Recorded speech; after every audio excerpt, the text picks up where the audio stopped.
Good day, ma'am and sir. My name is Vilma Datol, 44 years old, married and blessed with two kids. One boy, age of 21, and one girl, age of 15. And I am a college graduate. I worked in Singapore as domestic helper for 2 years, from 2010 to 2012.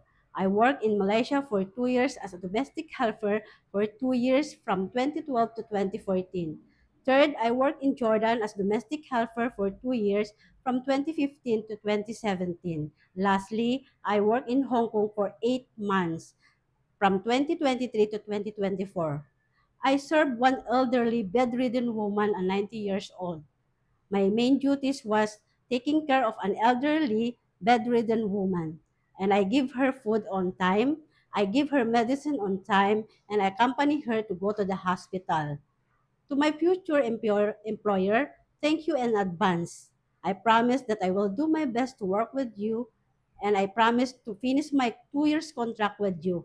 Thank you, ma'am and sir. God bless.